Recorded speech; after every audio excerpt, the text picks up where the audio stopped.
Joel's minute and game total, on pace to double from last season. How much of that foul trouble was fatigue, did you see?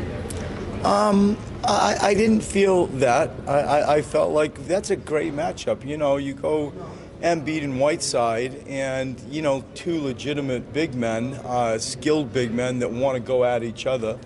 I believe that was more to do with the foul trouble than fatigue. I think fatigue definitely has a part to say in some of Joel's performances recently, but I didn't go there with the foul trouble. Right, to that point with the fatigue, has there been any thought about resting him at any point because of that?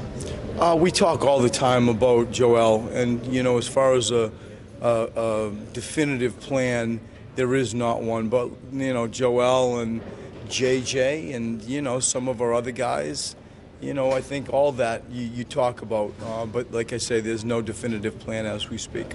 You've been here before with Robert, but to come off that 22 performance Tuesday in Charlotte, what do you say to him after this one? Keep shooting. And you say it like 3 times, and then the last one you say it really loudly. And, as long as he's guarding, that's where my interest really lies. We understand clearly that making the three-point shot will help all of us. I thought we actually missed him sometimes. We try to get to the paint and look at a kick out to find him. It got to the last 6 minutes of the game, I believe. You just felt like enough for tonight was enough, and we decided to go with Marco and try to generate some scoring opportunities through Bellinelli. But with Robert, you move on. You move on. You don't really pay much attention. I don't pay much attention to this game for him.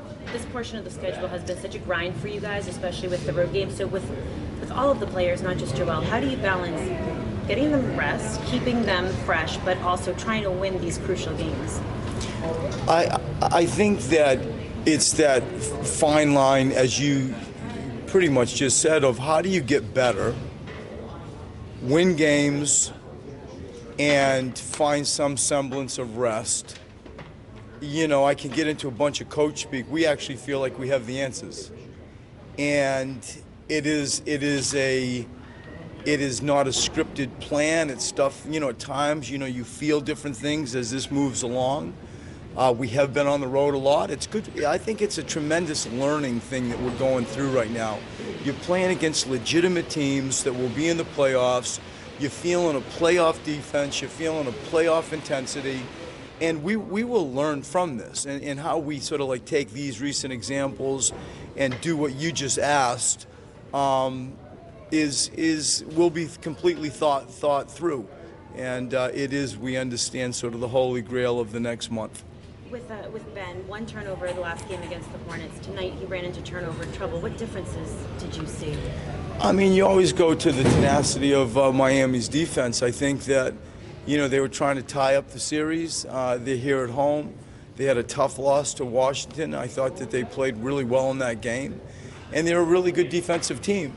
I think if you look at, the games that we have had with Miami, you'd be, wouldn't walk away from many thinking it's not, two teams that are pretty close and just fighting their hearts out to try to find a win. But I think I give Miami's defense a lot of credit tonight.